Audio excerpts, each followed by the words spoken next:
আচ্ছা, আজকে আমাদের ক্লাসের যে বিষয়বস্তু, আমি তো আজকে এই ক্লাসটা টোটালটাই দর্শন পরিবারে নেব বলে ঠিক করেছিলাম। তার অনেকটা কারণ হচ্ছে যে মাইক্রোফোনগুলো একটু সবাই মিউট করো, ঠিক আছে? শর্মিষ্ঠার মাইক্রোফোন বা আমি বাকি মাইক্রোফোন মিউট করে দিলাম। প্লিজ মাইক্রোফোনগুলো সবাই মিউট করার চেষ্টা করো, আনমিউট করো না, তাহলে আমার কথা বলতে অসুবিধা হবে, ঠিক আছে? সো আজকে যে বিষয়টা খুব একটা ইম্পর্টেন্ট নেটের জন্য, সেটের জন্য, নেট সেট পরীক্ষা তো সামনেই আছে, টিচিং অ্যাপটিটিউডের যে বিষয়টা ভীষণ আজকে ইম্পর্টেন্ট একটা বিষয় পড়াবো, সেটা হচ্ছে blooms taxonomy. Very very important একটা জায়গা, কিন্তু আমাদের কনসেপ্ট বুঝতে একটু অসুবিধা আছে। এই জন্য আমি একদম ধরে ধরে পয়েন্ট ওয়াইজ তোমাদের খাতায় লিখিয়ে দেব। হ্যাঁ, সুতরাং তোমাদের যাতে বুঝতে কোনো অসুবিধা না থাকে। তোমরা সবাই খাতা পেন নিয়ে রেডি হয়ে যাও, তাহলে আমি বলতে শুরু করব বিষয়টা। দেখো, এর আগে আমাদের টিচিং অ্যাপটিটিউডের অনেকগুলো ক্লাস হয়েছে, যেখানে কিন্তু আমরা প্রিন্সিপালস অফ টিচিং, টিচিংস এর লেভেল, টিচিং এর মডেল, এই ডিফারেন্ট বিষয়গুলো কিন্তু আমি সেখানে আলোচনা করেছি। আজকে যে বিষয়টা আলোচনা করতে গিয়ে আমাদের ব্লুমস ট্যাক্সোনমিটা টোটালটাই আলোচনা হবে, তার প্রধান হচ্ছে কিন্তু অবজেক্টিভস অফ টিচিং। টিচিং এর লক্ষ্য কি, টিচিং এর অবজেক্টিভস কি, সেই বিষয়টা আলোচনা করতে গিয়েই আমাদের ডক্টর বেঞ্জামিন স্যামুয়েল ব্লুম, হ্যাঁ, তার ট্যাক্সোনমির কথা বলেছেন, এবং সেই ট্যাক্সোনমিতে তিনি কি আলোচনা করেছেন সেটা কিন্তু আমরা আজকে আলোচনা করব। তার আগে আমাদের যে বিষয়টা বুঝতে হবে সেটা হচ্ছে অবজেক্টিভস অফ টিচিং, অর্থাৎ টিচিং এর লক্ষ্য কি। আমি প্রথম দিন থেকে, যখন থেকে টিচিং অ্যাপটিটিউডের ক্লাস শুরু করেছি, আমি কিন্তু প্রথম দিন থেকে তোমাদের বলেছি, আমাদের যদি অবজেক্টিভস বলতে চাও, আমাদের যে টিচিং এর যে অবজেক্টিভস, বা আমাদের এডুকেশনাল যে অবজেক্টিভস, বা আমাদের ইনস্ট্রাকশনাল যে অবজেক্টিভস, যেটা লক্ষ্য, সেটা হচ্ছে একজন টিচার যখন টিচিং করাচ্ছেন কাউকে, টিচারের লক্ষ্য হচ্ছে টিচার যা বলছেন স্টুডেন্টস আদৌ সেটাকে রপ্ত করতে পারছে কিনা, এবং কত দূর রপ্ত করতে পারছে, তার উপরে ডিপেন্ড করছে কিন্তু অবজেক্টিভস অফ টিচিং বা টিচিং এর লক্ষ্য।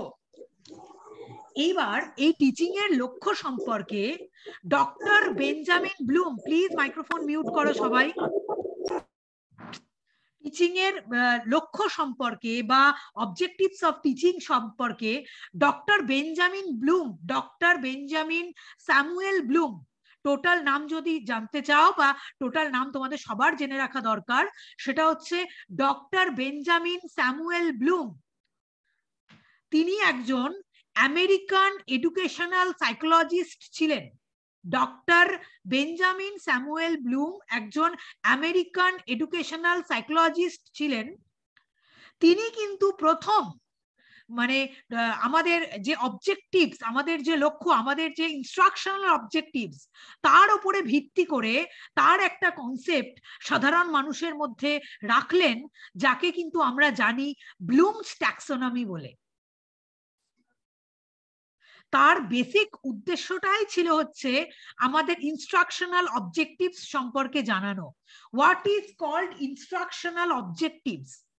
ইনস্ট্রাকশনাল অবজেক্টিভস হচ্ছে, সাপোজ কোনো একজন টিচার তোমাকে কোনো একটা কিছু ইনস্ট্রাকশন দিচ্ছেন, বা আজকে আমি তোমাকে একটা ক্লাস নিলাম, আমি একটা উদাহরণ দিয়ে বলছি তাহলে বুঝতে সুবিধা হবে।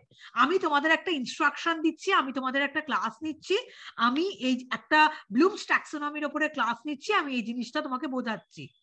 কিন্তু এই জিনিসটা বোঝানোর পরে তার আউটকামটা কি সেটা বোঝার জন্য আমি তোমাদের একটা এক্সাম নিচ্ছি। এক্সামটা নিতে গিয়ে আমি দেখলাম তোমরা কেউ কিচ্ছু পারলে না, বা বেশিরভাগই নাম্বার খুব কম পেলে। আমি হয়তো 50-এ পরীক্ষা নিচ্ছি, তুমি সেখানে 10 পেলে। তাহলে কি হলো? তাহলে হলো এটাই যে আমি যেটা পড়ালাম তার কিন্তু কোনো রকম কোনো মূল্য থাকলো না। সো ইনস্ট্রাকশনাল অবজেক্টিভস কথাটার মানে হচ্ছে ইনস্ট্রাকশন দেওয়ার পরে তার আউটপুটটা কি এলো, ঠিক আছে, এটার উপরে কিন্তু ডিপেন্ড করছে ইনস্ট্রাকশনাল অবজেক্টিভস। এর উপরে ডিপেন্ড করে ডক্টর বেঞ্জামিন স্যামুয়েল ব্লুম কত সালে, সালটা ভেরি ভেরি ইম্পর্টেন্ট, 1956 সালে, 1956 সালে তার যে এডুকেশনাল অবজেক্টিভস সম্পর্কে তার যে চিন্তা ভাবনা, অ্যাজ অ্যান এডুকেশনালিস্ট হিসাবে তার যে চিন্তা ভাবনা তিনি সবার সামনে আনলেন, এবং সেই কনসেপ্টটাই কিন্তু আমরা সবাই জানি, ব্লুমস ট্যাক্সোনমি নামে সেটা কিন্তু বিখ্যাত। খাতায় কোনো জায়গায় কেউ নোট ডাউন করতে না পারলে অবশ্যই জিজ্ঞাসা করবে, আমি আবারও কিন্তু সেই জায়গাটা বলতে আমার কোনো অসুবিধা নেই। ম্যাম একবার বলে দিন এটা ব্লুমস ট্যাক্সোনমি এক কথায় কিভাবে লিখবো, তাহলে আমি একটু লিখে নিতাম। ব্লুমস আমি আবারও একটুখানি গুছিয়ে বলছি। 1956 সালে ডক্টর বেঞ্জামিন স্যামুয়েল ব্লুম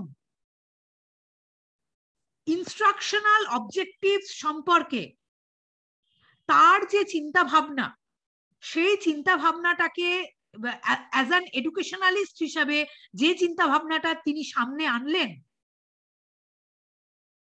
তাকে কিন্তু আমরা জানছি ব্লুমস ট্যাক্সোনমি নামে। এবং সেই চিন্তা ভাবনাটা তিনি করেছিলেন 1956 সালে।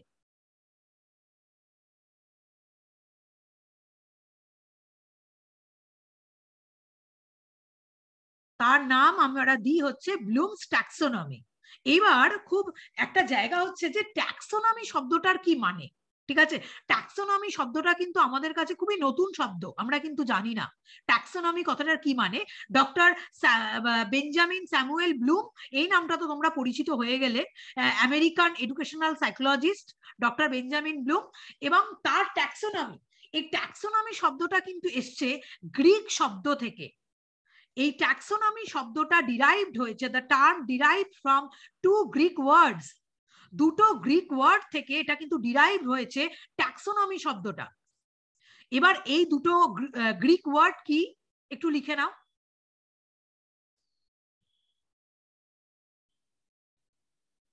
এক নাম্বার হচ্ছে ট্যাক্সিস, TAXIS, ট্যাক্সিস একটা গ্রিক ওয়ার্ড হচ্ছে ট্যাক্সিস, আর 2 নাম্বার গ্রিক ওয়ার্ড হচ্ছে nomos, NOMOS, নমোস। The term taxonomy is derived from 2 Greek words, 1 taxis and 2 nomos.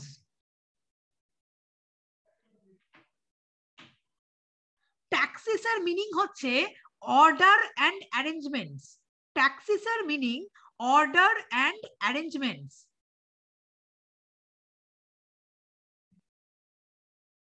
আর নমোস এর মিনিং হচ্ছে law or science.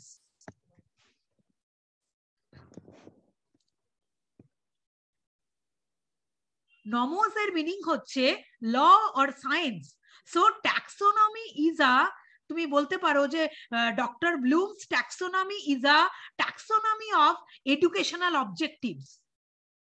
Doctor Bloom's taxonomy is a taxonomy of educational objectives.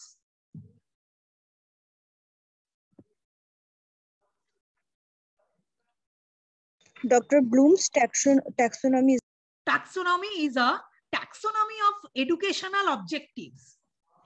এটা একটা order, ঠিক আছে, এটা একটা arrangement. দেখো আমি আগেই বললাম, এখনই বললাম যে ডক্টর বেঞ্জামিন ব্লুম ট্যাক্সোনমি শব্দটা ব্যবহার করেছেন। ট্যাক্সোনমি, ট্যাক্সিস, TAXIS এর মিনিংই হচ্ছে কিন্তু অর্ডার অ্যান্ড অ্যারেঞ্জমেন্ট, আর নমোস এর মিনিং হচ্ছে কিন্তু ল অর সায়েন্স, ঠিক আছে? এইবার এই যে অর্ডার অ্যান্ড অ্যারেঞ্জমেন্ট, আমরা যে বারবার করে বলছি কার অর্ডার, ঠিক আছে, কার অর্ডারের কথা তিনি এখানে বলেছেন? তিনি একটা হাইরার্কিক্যাল অর্ডারের কথা কিন্তু বলেছেন, উপর থেকে নিচে বা নিচের থেকে উপরে একটা হাইরার্কিক্যাল অর্ডার, ঠিক আছে? এই অর্ডারের কথা কিন্তু তিনি এখানে বলেছেন ডক্টর বেঞ্জামিন ব্লুম। বারবার করে এই নামটা আসছে, যদিও ব্লুমসের এই ট্যাক্সোনমি পরবর্তীকালে 2001 সালে এটা কিন্তু অনেকটা পরিমাণে পরিবর্তিত হয়েছে এবং পরিবর্ধিত হয়েছে। দুটো ট্যাক্সোনমির কথা আমরা জানতে পারি। একটা হচ্ছে 1956 সালে ডক্টর বেঞ্জামিন স্যামুয়েল ব্লুম একটা যে ট্যাক্সোনমির কথা বলেছেন, এটাকে খানিকটা পরিমাণে, পুরোটা না খানিকটা পরিমাণে কিন্তু 2004 সালে ব্লুমসের এই ট্যাক্সোনমির দু একটা স্টেপকে কিন্তু পরিবর্তন করা হয়েছে। এবং এই পরিবর্তনটা করেছেন কিন্তু Lorin Anderson. লরিন Anderson original taxonomy, এটা হচ্ছে ব্লুমের দ্বারা আবিষ্কৃত অরিজিনাল ট্যাক্সোনমি, যেটা 1956 সালে হয়েছে। কিন্তু রিভাইজড ট্যাক্সোনমি যেটা 2001 বা 4, আমি সালটা ভুল করছি, আই থিঙ্ক 2001, ঠিক আছে। রিভাইজড যে ট্যাক্সোনমিটা হয়েছে, এই ট্যাক্সোনমিটা কে করেছেন, মানে পরিবর্তিত করেছেন খানিকটা, পুরোটা নয়, এই পরিবর্তনটা করেছেন কিন্তু Lorin Anderson, LORIN, Lorin Anderson, ANDERSON, Lorin Anderson and Krathwohl, CRATWOHL, and Krathwohl 2001 বা 4, ঠিক আছে। এই জায়গাটা অসুবিধা, আমাকে একবার দেখে নিতে হবে, আই থিঙ্ক 2001, ঠিক আছে।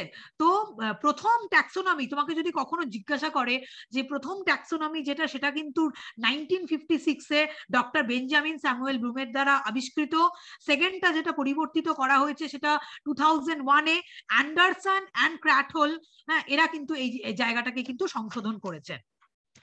সো ব্লুমসের ট্যাক্সোনমি হচ্ছে ট্যাক্সোনমি অফ এডুকেশনাল অবজেক্টিভস, ঠিক আছে। ট্যাক্সোনমি, ট্যাক্সিস শব্দটার মানে হচ্ছে অর্ডার অ্যান্ড অ্যারেঞ্জমেন্ট। সো এটা কিসের অর্ডার? সোজা প্রশ্ন হচ্ছে এখানে যেটা আসবে সেটা হচ্ছে কিসের অর্ডার, ঠিক আছে। তিনি এডুকেশনাল অবজেক্টিভস কে 3টে হায়ারার্কিক্যাল অর্ডারে সাজিয়েছেন, ঠিক আছে। 3টে হায়ারার্কিক্যাল অর্ডারে তিনি কিন্তু এই এডুকেশনাল অবজেক্টিভস গুলোকে সাজিয়েছেন। তিনি এই প্রসঙ্গে 3টে ডোমেনের কথা আলোচনা করেছেন। 3টে ডোমেন, এই 3টে ডোমেন হচ্ছে, সবাই লিখবে খাতায় অবশ্যই, কগনিটিভ ডোমেন,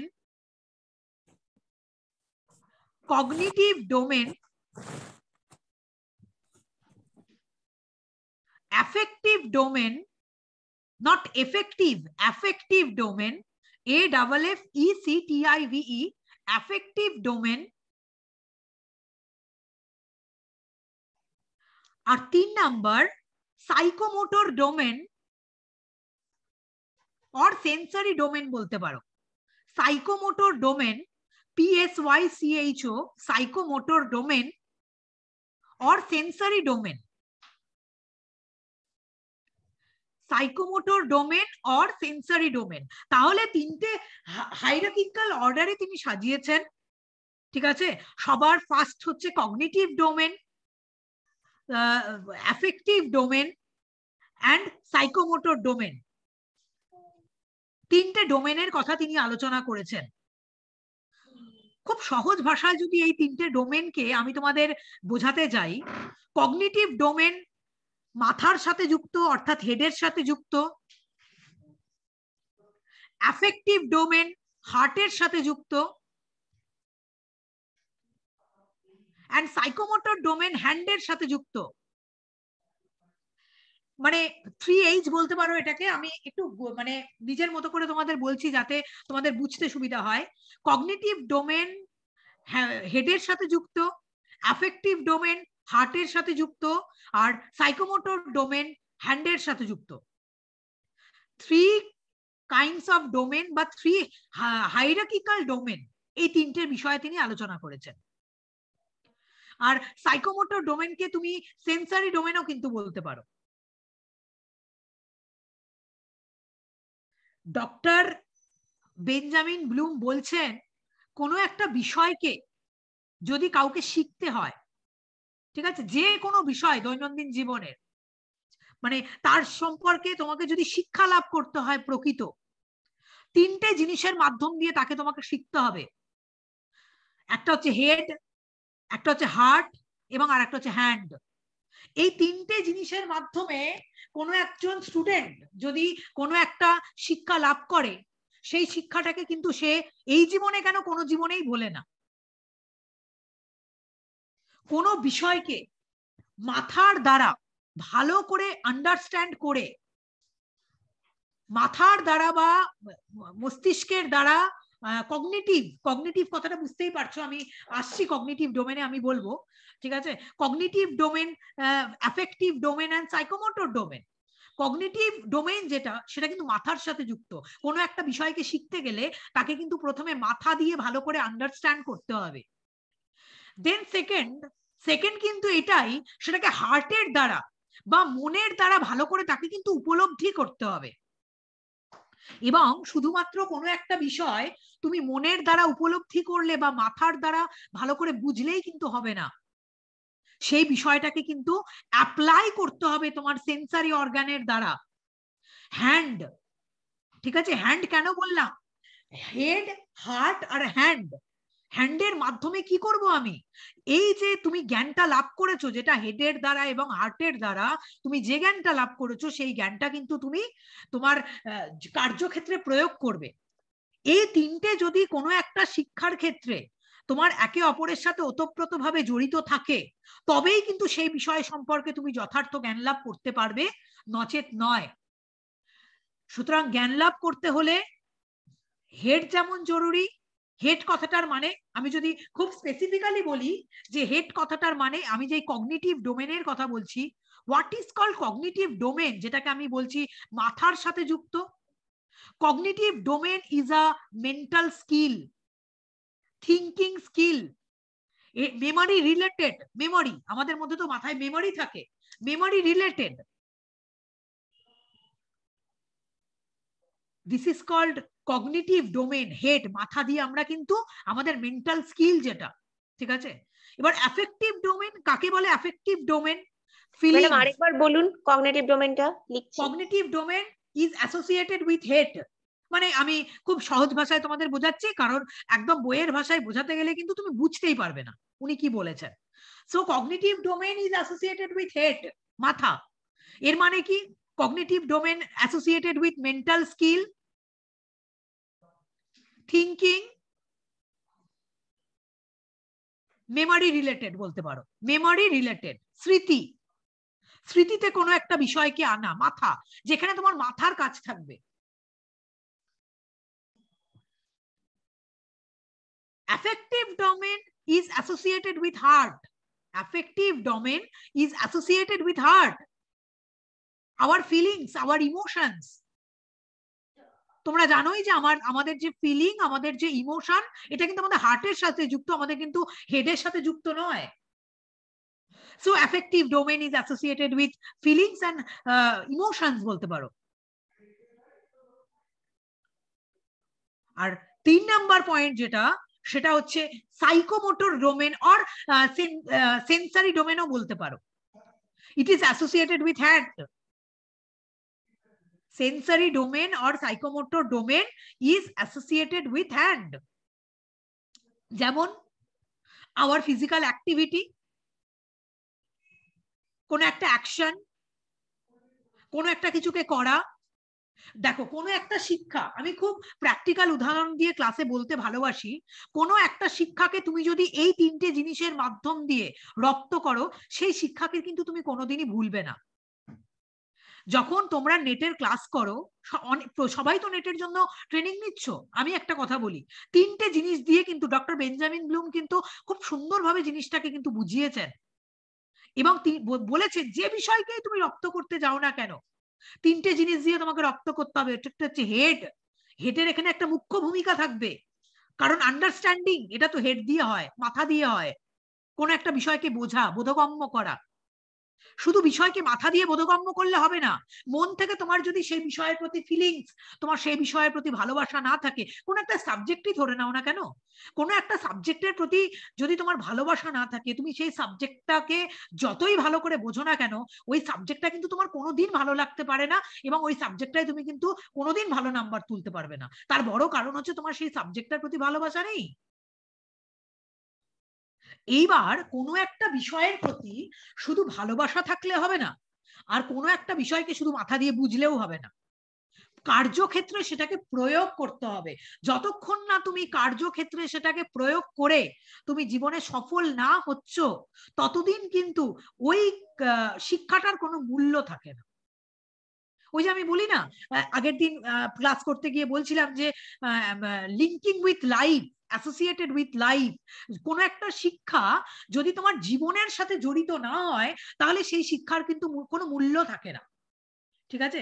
এখন ফিলোসফি এই সাবজেক্টটার অনেক মূল্য রয়েছে, কারণ কি এই ফিলোসফি সাবজেক্টটার বাজারে চাকরি রয়েছে। নেট সেট কোয়ালিফাই করে তুমি কলেজে প্রফেসর হতে পারবে, তুমি এসএলএসটি কোয়ালিফাই করে স্কুলে টিচার হতে পারবে, ঠিক আছে? এটা তোমার চাকরির সুযোগ রয়েছে।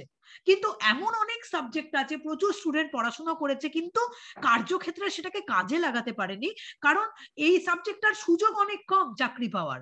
অনেক সাবজেক্ট এরকম রয়েছে। তাহলে এইটা যদি না থাকে, এটার যদি অ্যাপ্লিকেশনস না থাকে, কোনো একটা নলেজ তুমি শিখে বসে আছো ধরো, ঠিক আছে, বাট সেটার কোনো অ্যাপ্লিকেশন নেই, তাহলে তো তুমি সেই বিষয়টা মানে কখনোই তুমি ঠিকঠাক মতো সেই সম্পর্কে কিন্তু জ্ঞান অর্জন করতে পারবে না। সুতরাং স্যামুয়েল ব্লুম যেটা বলছেন যে কোনো একটা শিক্ষাকে অর্জন করার জন্য, হ্যাঁ, তাকে কিন্তু মাথা দিয়ে বুঝতে হবে, তাকে ফিল করতে হবে, তাকে ভালোবাসতে হবে, হ্যাঁ, এবং অ্যাক্টিভলি পার্টিসিপেট করে সেই জিনিসটাকে কিন্তু কার্যক্ষেত্রে তোমাকে প্রয়োগ করতে হবে। এই তিনটে যদি তুমি একসাথে করো, তাহলেই কিন্তু তুমি কোনো একটা বিষয়কে, কোনো একটা সাবজেক্টকে, কোনো একটা শিক্ষাকে ভালো মতো রপ্ত করতে পারবে। বলো, আমি যতটা বললাম তোমরা বুঝতে পেরেছো নাকি?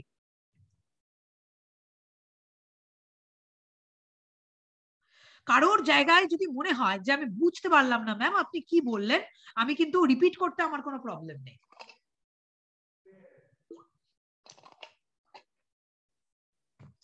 তাহলে আমি এখানে একটা গুরুত্বপূর্ণ ব্যাপার বললাম যে অরিজিনাল ট্যাক্সোনমি সেটা কিন্তু 1956-এ করেছেন ডক্টর বেঞ্জামিন স্যামুয়েল ব্লুম, কিন্তু 2001-এ এটা খানিকটা রেকটিফাইড হয়েছে, এবং সেই রেকটিফাইড এবং রিভাইজড যে ট্যাক্সোনমি হয়েছে সেটা করেছেন কিন্তু লরিন অ্যান্ডারসন অ্যান্ড ক্র্যাটহোল 2001-এ।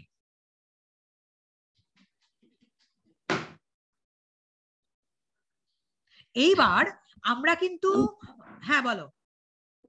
হ্যাঁ ম্যাম, আমি বলছি তাহলে আমি যদি সোজাভাবে মানে এইভাবে বলতে চাই যে ট্যাক্সোনমি জিনিসটা কি, ব্লুম ট্যাক্সোনমি জিনিসটা কি, যে তাহলে যে কোনো কিছু মূল্যায়ন করার পরে, কোনো কিছু মূল্যায়ন করার পরে তার যে ফিডব্যাকটা কি, সেই ফিডব্যাক সম্পর্কে যে চিন্তা ভাবনা ব্লুম করেছিলেন সেটাকেই তো বলা হচ্ছে ব্লুম ট্যাক্সোনমি। কোনো কিছু ব্যাপারে ইভালুয়েশনের পরে মানে আউটপুটটা যেটা বললেন, তাহলে আমি এই যে এক্সাম নেওয়া হলো, এক্সাম নেওয়ার পরে নিটফল কি হলো, তাহলে আমি তো এইভাবে ব্যাখ্যা করতে পারি যে তার তুমি হ্যাঁ অবজেক্টিভস মানে ইনস্ট্রাকশনাল অবজেক্টিভস বলতে এটাই বোঝায় যে একটা টিচার তোমাকে কোনো একটা ইনস্ট্রাকশন দিচ্ছে, ঠিক আছে, বা আমি ধরো এখন তোমাকে আমি পড়াচ্ছি, ঠিক আছে, এই প্রসেসটাই কিন্তু আমার অবজেক্টিভস অফ ইনস্ট্রাকশন নয়, ঠিক আছে, কিন্তু এই ইনস্ট্রাকশন দেওয়ার পর তোমার থেকে কি আউটপুটটা আমার কাছে আসছে, বুঝতে পারলে? This is called objectives of instruction বা ইনস্ট্রাকশনাল অবজেক্টিভস, তুমি কিন্তু এটাকে বলতে পারো। আচ্ছা আচ্ছা, ঠিক আছে, এটাই ইনস্ট্রাকশনাল অবজেক্টিভস। এবং কি কথাটা বলতে চাইলেন স্যামুয়েল ব্লুম, যে কোনো একটা বিষয়কে ভালো করে বোঝাতে গেলে তাহলে প্রত্যেকটা টিচারেরও এটা কিন্তু নির্দিষ্টভাবে মেনটেন করা উচিত যে কোনো একটা শিক্ষা স্টুডেন্টকে দিতে গেলে তিনটে জায়গা তাকে কিন্তু ব্যবহার করতে হবে, একটা হচ্ছে হেড, একটা হচ্ছে হার্ট, আর একটা হচ্ছে হ্যান্ড। তিনটে ডোমেনকে ইউজ করতে হবে, অর্থাৎ কোনো একটা শিক্ষাকে লাভ করতে গেলে তিনটে ডোমেনকে ইকুয়ালি ব্যবহার করতে হবে। শুধুমাত্র মাথা ব্যবহার করলে হবে না, শুধুমাত্র হার্ট ব্যবহার, আমার কোনো একটা বস্তু ভীষণ ভালো লাগে, ঠিক আছে, মন থেকে আমি তাকে ভীষণ ভালোবাসি, কিন্তু আমি বিষয়টাকে বুঝতে পারি না, হবে না। তিনটে জায়গাকে এখানে কাজে লাগাতে হবে, একটা হচ্ছে কগনিটিভ ডোমেন অর্থাৎ হেড, অ্যাফেক্টিভ ডোমেন অর্থাৎ হার্ট, এবং সাইকোমোটর ডোমেন অর্থাৎ হ্যান্ড। এই তিনটে বিষয়ের মাধ্যমে কোনো একটা শিক্ষা যদি স্টুডেন্টরা অর্জন করে, হ্যাঁ, তাহলে সেই শিক্ষা কিন্তু স্টুডেন্টদের সারা জীবন তার সাথে থেকে যাবে। কারোর কোনো প্রশ্ন? আচ্ছা, এইবার আমি আসি, তাহলে আমি কগনিটিভ ডোমেন মানে এখানে আমি বললাম mental skill or thinking power, memory related issue, এগুলো হচ্ছে কিন্তু কগনিটিভ ডোমেন। অ্যাফেক্টিভ ডোমেনের মধ্যে ফিলিংস, ইমোশন, যেগুলো হার্ট থেকে আসে, by heart, not by our head, এটা হার্ট থেকে আসে, আওয়ার ফিলিংস, আওয়ার ইমোশনস, এগুলো হচ্ছে কিন্তু আমাদের অ্যাফেক্টিভ ডোমেন। আর সাইকোমোটর ডোমেন অর্থাৎ আমাদের ফিজিক্যাল অ্যাক্টিভিটি, আমাদের বডি অ্যাসপেক্ট, কোনো কিছুকে করা, কোনো একটা অ্যাকশন, ঠিক আছে, এইটা কিন্তু আমাদের সাইকোমোটর ডোমেনের মধ্যে পড়ে। মোটর মানেই তো যন্ত্র, ঠিক আছে? মোটর কথাটার মানে কি? মোটর কথাটার মানে হচ্ছে যন্ত্র, যন্ত্রের মাধ্যমে পরিচালিত হওয়া। ঠিক আছে? আমাদের যে সেন্সরি অর্গান গুলো রয়েছে, এই অর্গানের মাধ্যমে আমরা কি করি? এই অর্গান গুলোর মাধ্যমে আমরা বাইরের জগৎ থেকে কোনো একটা জ্ঞান যেমন আমরা অর্জন করি, ঠিক আছে, এই অর্গান গুলোর মাধ্যমেই তো আমরা কোনো না কোনো একটা কাজ করি, তাই না? দিস ইজ কল্ড তোমার সাইকোমোটর ডোমেন। তাহলে আমি এবার তোমাকে যেটা বলবো, যে বিষয়টা আমি এখানে আলোচনা করব, সেটা হচ্ছে কগনিটিভ ডোমেনের কিন্তু 6টা পার্ট রয়েছে। মানে 3টে যে ডোমেন আলাদা আলাদা করে আমি আলোচনা করব, এই 3টে ডোমেনের কিন্তু আলাদা আলাদা পার্ট রয়েছে। কগনিটিভ ডোমেনের কিন্তু 6টা পার্ট রয়েছে। অ্যাফেক্টিভ ডোমেনের 5টা পার্ট রয়েছে। কগনিটিভ ডোমেনের 6টা পার্ট রয়েছে, অ্যাফেক্টিভ ডোমেনের 5টা পার্ট রয়েছে, এবং সাইকোমোটর ডোমেন যেটা রয়েছে তার কিন্তু 6টা পার্ট রয়েছে। কগনিটিভ ডোমেনের 6টা পার্ট, অ্যাফেক্টিভ ডোমেনের 5টা পার্ট, আর সাইকোমোটর ডোমেনের 6টা পার্ট রয়েছে।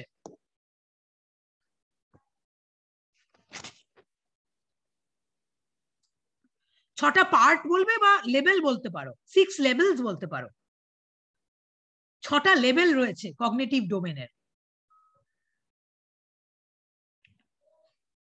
ডক্টর ব্লুম 1956 এ কগনিটিভ ডোমেনের যে 6টা লেভেলের কথা বলেছিলেন, এই 6টা লেভেল কি কি একটুখানি পরপর লিখে নাও। 1 নাম্বার নলেজ, 1 নাম্বার হচ্ছে knowledge.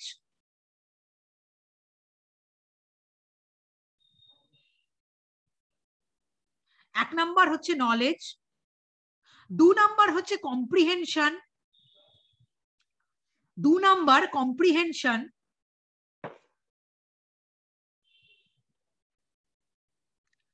3 number application.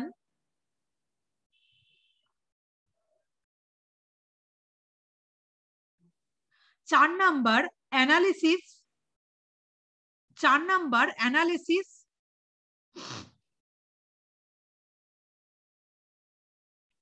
5 number synthesis. 5 number synthesis. আর 6 number evaluation. Doctor Samuel Bloom 1956 এ কগনিটিভ ডোমেনের যে 6টা লেভেলের কথা বলেছেন, সেই 6টা লেভেল হলো knowledge, comprehension, application, analysis, synthesis and evaluation. কিন্তু আমি একটু আগেই তোমাদের আলোচনা করলাম, স্যামুয়েল ব্লুম 1956 এ কগনিটিভ ডোমেনের এই 6টা লেভেলের কথা বললেও 2001 বা 4, এটা একটু জানতে হবে, আরেকবার দেখে নিতে হবে পার্টিকুলার করে, যে 2004 এ বা 1 এ যে অ্যান্ডারসন, লরিন অ্যান্ডারসন অ্যান্ড ক্র্যাটহোল এইটাকে কিছুটা পরিবর্তিত করেছেন। কগনিটিভ ডোমেনের এই 6টা পার্টকেই তারা রেখেছেন, 6টা লেভেলকেই তারা রেখেছেন, কিন্তু এই 6টা লেভেলকে তারা খানিকটা পরিবর্তন করেছেন এবং এর নামগুলোকে কিন্তু তারা পরিবর্তন করেছেন। প্রত্যেকটার নামগুলোকে পরিবর্তন করেছেন। স্যামুয়েল ব্লুম যখন ইউজ করেছেন, দেখো, knowledge, comprehension, application, analysis, synthesis and evaluation, এই শব্দগুলো নাউন ফর্মে ব্যবহার করেছিলেন। স্যামুয়েল ব্লুম এই শব্দগুলো নাউন ফর্মে ব্যবহার করেছেন, কিন্তু পরবর্তীকালে লরিন অ্যান্ডারসন যখন কগনিটিভ ডোমেনের 6টা লেভেলের কথা বললেন, এই 6টা লেভেলকে তিনি কিন্তু ভার্ব ফর্মে ব্যবহার করেছেন। তিনি ভার্ব ফর্মে ব্যবহার করেছেন। এবার খানিকটা কিন্তু এখানে ভার্ব ফর্মে যেমন তিনি ব্যবহার করেছেন, খানিকটা কিন্তু এখানে তিনি পরিবর্তিতও করেছেন। কিরকম পরিবর্তন লিখে নাও।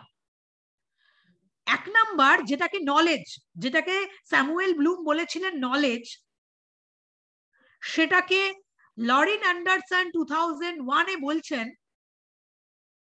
Remembering or recalling. লরিন অ্যান্ডারসন 2001 এ সেই লেভেলটাকেই বলছেন রিমেম্বারিং অর রিকলিং।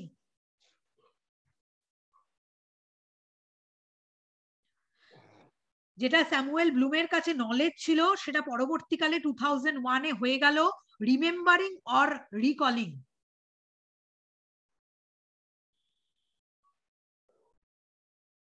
2 নাম্বার যেটা স্যামুয়েল ব্লুম বলেছিলেন কম্প্রিহেনশন, সেটা 2001-এ লরিন অ্যান্ডারসন বললেন আন্ডারস্ট্যান্ডিং, অর্থাৎ comprehension or understanding.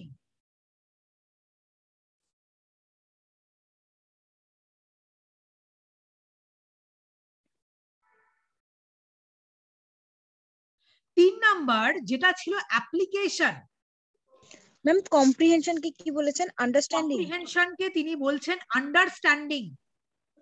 R knowledge K? Knowledge কে তিনি বলছেন remembering or recalling. Remembering or recalling. আচ্ছা। 3 নাম্বার পার্টে আসছে অ্যাপ্লিকেশন। 3 নাম্বার পার্টে ব্লুমস বলেছেন এটাকে অ্যাপ্লিকেশন, আর লরিন অ্যান্ডারসন 2001-এ একে বললেন অ্যাপ্লাইং। একে তিনি বললেন অ্যাপ্লাইং।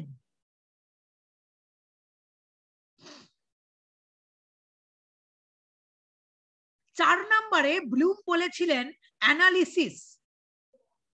4 নম্বরে ব্লুম বলেছিলেন অ্যানালিসিস, সেটা পরবর্তীকালে হয়ে গেল অ্যানালাইজিং। সেটা পরবর্তীকালে হলো অ্যানালাইজিং।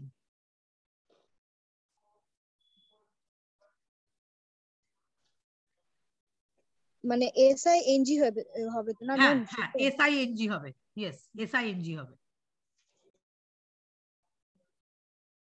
এরপরেই হচ্ছে আসল জায়গা। এই 4টে পয়েন্ট অব্দি ঠিক থাকলো। নলেজ হয়ে গেল রিমেম্বারিং অর রিকলিং, কম্প্রিহেনশন হয়ে গেল তোমার আন্ডারস্ট্যান্ডিং, অ্যাপ্লিকেশন হয়ে গেল অ্যাপ্লাইং, অ্যানালাইসিস হয়ে গেল অ্যানালাইজিং। এইবার পরের পার্টে কিন্তু বেঞ্জামিন ব্লুম করেছিলেন সিনথেসিস, আর তার পরের পার্টে করেছিলেন ইভালুয়েশন। দেখো তোমরা একটু খাতাটা খুলে দেখো, তাহলে বুঝতে পারবে। 5 নাম্বার পার্টে ছিল সিনথেসিস আর 6 নাম্বার পার্টে ছিল ইভালুয়েশন। এইবার তোমার অ্যান্ডারসন 2001-এ এই স্টেপটাকে পরিবর্তন করে দিলেন। এই স্টেপটাকে পরিবর্তন করে দিয়ে তিনি ইভালুয়েশনকে হ্যাঁ বলো। সিনথেসিসকে তো ইভ্যালুয়েশন করেছেন তো ওটা? হ্যাঁ আমি বলছি তো সেটা। 2001 সালে। হ্যাঁ আমি সেটাই তো বলছি। এইটা বেঞ্জামিন ব্লুম যেটা সিনথেসিস ছিল, তারপরে ইভালুয়েশন ছিল। পরবর্তীকালে কিন্তু অ্যান্ডারসন 6 নাম্বারটাকে 5 নাম্বারে নিয়ে আসেন, আর 5 নাম্বারটাকে 6 নাম্বারে নিয়ে আসেন। অর্থাৎ সিনথেসিসের জায়গায় তিনি নিয়ে চলে আসেন ইভালুয়েশনকে, অ্যান্ড লাস্ট স্টেপ অ্যান্ডারসন যেটা করেছেন সেটা হচ্ছে কিন্তু সিনথেসিস। অর্থাৎ আমি বলছি তোমাকে যে বেঞ্জামিন ব্লুমের যে স্টেপস গুলো রয়েছে, যে লেভেলস গুলো রয়েছে, সেই লেভেলস গুলো হচ্ছে পরপর knowledge, comprehension, application, analysis, synthesis and evaluation. এইটা পরিবর্তিত হয়ে গিয়ে পরবর্তীকালে অ্যান্ডারসনের 2001-এ যেটা দাঁড়ালো সেটা হচ্ছে রিমেম্বারিং, আন্ডারস্ট্যান্ডিং, অ্যাপ্লাইং, অ্যানালাইজিং, তারপরে ইভালুয়েটিং। লিখে নাও, তারপরে হচ্ছে ইভালুয়েটিং, আর তারপরে হচ্ছে ক্রিয়েটিং অর সিনথেসিস। এটাকে সিনথেসিস বলতে পারো বা ক্রিয়েটিং বলতে পারো। Creating or synthesis. হ্যাঁ বলো। এটা হচ্ছে রিভাইজড ট্যাক্সোনমি অনুযায়ী, তাই তো? হ্যাঁ এটা রিভাইজ ট্যাক্সোনমি অনুযায়ী। এটা পরীক্ষার সময় তোমাকে প্রশ্ন দেবেই, মানে দিতে পারে না, এটা দেবেই। হ্যাঁ, ওল্ড ট্যাক্সোনমিতে এই 5 নাম্বার আর 6 নাম্বার স্টেপ, এটাকে পরিবর্তিত করে 6 নাম্বার স্টেপকে 5 নাম্বারে নিয়ে যাওয়া হয়, ইভালুয়েশনকে আগে নিয়ে যাওয়া হয়, এবং পরে সিনথেসিসকে নিয়ে আসা হয় বা ক্রিয়েটিংকে নিয়ে আসা হয়।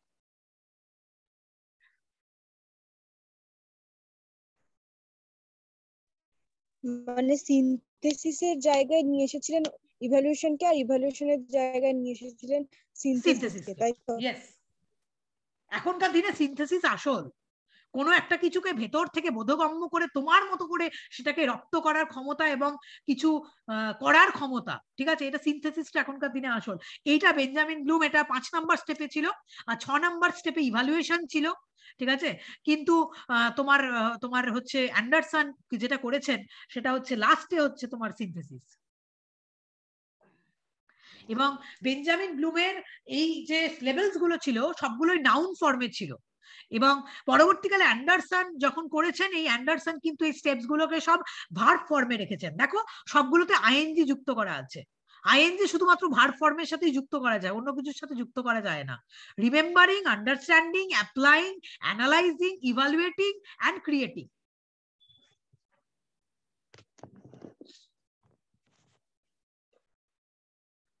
বলো, আমি যেটুকু জায়গা বললাম তার মধ্যে দেখো বইয়ে পড়তে গেলে সেই অংশটা কিন্তু জটিল মনে হবে, মনে হবে তুমি বুঝতে পারছো না, ঠিক আছে? কিন্তু এই জন্য আমি সহজভাবে জিনিসটাকে তোমাকে বোঝাচ্ছি। এখন অবধি যতটা পড়ালাম তার মধ্যে কি কোনো জায়গায় বুঝতে সমস্যা আছে? ম্যাডাম ওই ট্যাক্সোনমি ইজ এ ওই জায়গাটা আরেকবার। Taxonomy is a taxonomy of educational objectives. আচ্ছা ম্যাডাম ঠিক আছে।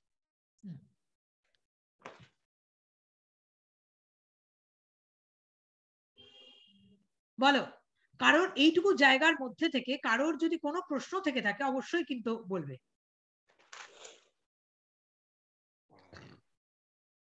মুখস্থ হয়ে গেছে বিদিশার এখনই? ইস, আচ্ছা এইবার তাহলে এটা ক্লিয়ার হয়ে গেল। এইবার এটা ক্লিয়ার হওয়ার পর এইবার আমাকে আসতে হবে যে কগনিটিভ ডোমেনের যে 6টা লেভেলের কথা তারা আলোচনা করেছেন, ঠিক আছে, সেখানে কেন আলোচনা করেছেন, আমার নলেজের মানে কি, কম্প্রিহেনশনের মানে কি, এবং সবটা কি করে মাথা থেকে বেরোয়। বারবার করে বলছি cognitive domain is associated with our head, মাথার সাথে যুক্ত, ঠিক আছে? তাহলে কিভাবে এটা মাথার সাথে যুক্ত, তাহলে এখানে 6টা লেভেলের কি মানে, ঠিক আছে? আজকে আমি যদিও কগনিটিভ ডোমেনটাই পুরোপুরি শেষ করব, অ্যাফেক্টিভ ডোমেন, সাইকোমোটর ডোমেন একদিনে পড়া হবে না। আজকে আমি কগনিটিভ ডোমেনটা খুব ভালো করে বোঝালে নেক্সট দিন কিন্তু অ্যাফেক্টিভ এন্ড সাইকোমোটর ডোমেন হবে। তাহলে এইবার আমরা সরাসরি চলে আসি কগনিটিভ ডোমেনের যে 6টা লেভেল রয়েছে সেই 6টা লেভেলে বেসিক্যালি কি বলা আছে, মানে কি সম্পর্কে তিনি বলেছেন, আমরা কিন্তু সেই বিষয়ে আলোচনা করব। ফার্স্টে যেটা চলে এলো, আমি দুটো টার্মই একসাথে নিচ্ছি, knowledge or remembering or recalling, তুমি যাই বলবে না কেন। এদের কি ব্যাখ্যাটা এক দুজনেরই? হ্যাঁ হ্যাঁ, ব্যাখ্যা এক, ব্যাখ্যা এক, শুধু স্টেপসটাকে তিনি পরিবর্তন করেছেন। 5 নাম্বারটা 6 নাম্বারে গেছে, 6 নাম্বারটা 5 নাম্বারে এসছে, কিন্তু ব্যাখ্যা এক। Knowledge or remembering or recalling যাই বলো না কেন। তাহলে প্রথমে একটা লাইনে আমি তোমাদের লিখিয়ে দিই যে রিমেম্বারিং অর রিকলিং বলতে কি বোঝানো হয়েছে এটা আমি বলি, তারপরে আমি ধরো পরের পার্টটায় আসছি। লেখো,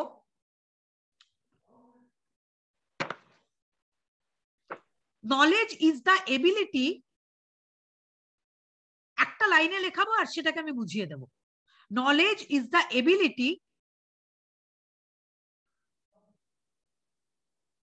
to recall data or information. Knowledge is the ability to recall data or information.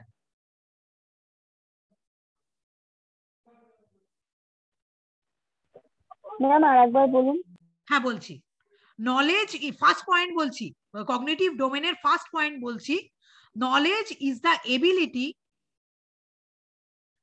knowledge is the ability to recall data or information. Data or information. অর্থাৎ এই লেভেলটা পুরোটাই মনে রাখো স্মৃতি বা স্মরণ বিষয়ক। কোনো একটা বিষয়কে শুধুমাত্র তো তোমার জানলে হবে না, সেই বিষয়টাকে স্মরণ করার মতো ক্ষমতাও তোমাকে রাখতে হবে। 5 বছর আগে তুমি কোনো একটা বিষয় পড়েছো, 5 বছর বাদেও, ঠিক আছে, তুমি তাকে মনে রাখতে পেরেছো। অর্থাৎ ধরো 5 বছর আগে তুমি কোনো একটা মানুষকে দেখেছো, 5 বছর আগে তুমি কোনো একটা মানুষকে দেখেছো এবং 5 বছর পরেও তুমি তাকে রিকল করতে পারছো। রিকল মানে স্মৃতিতে আনতে পারছো, তাকে তোমার মনে রাখার ক্ষমতা। This is called remembering or recalling, and it is associated with, কোন শব্দগুলো এর সাথে যায় আমি যদি তোমাকে বলি, কোনো কিছুকে আইডেন্টিফাই করা। তুমি আইডেন্টিফাই কোনো একটা বিষয়কে কখন করতে পারো, যখন সেটা তোমার মাথার মধ্যে থাকে। স্মৃতি, কাউকে তুমি কোনো একটা মানুষকে তুমি আইডেন্টিফাই করছো, ঠিক আছে, কখন তুমি আইডেন্টিফাই করতে পারো? যখন তুমি তাকে স্মৃতিতে মনে রাখতে পারো।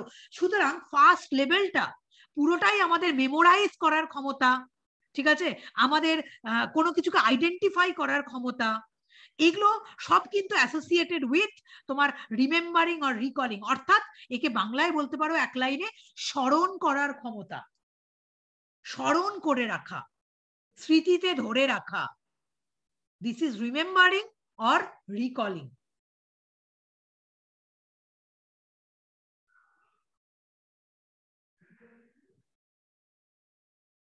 दो नंबर पॉइंट कम्प्रिहेंशन और अंडरस्टैंडिंग। কোন আন্ডারস্ট্যান্ডিং বা কম্প্রিহেনশন এর মানে কি? কোনো কিছুকে বোধগম্য করার ক্ষমতা, কোনো কিছুকে বোঝার ক্ষমতা। একেও শর্টে এক লাইনে লিখে রাখো, তারপর আমি সেটাকে বোঝাচ্ছি। Comprehension or understanding, comprehension or understanding is defined as the ability, comprehension or understanding is defined as the ability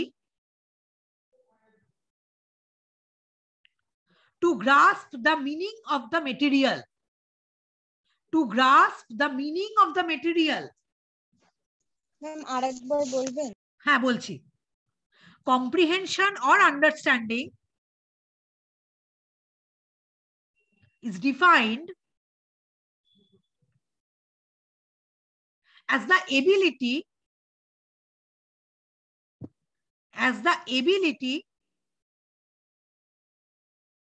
to grasp the meaning of material।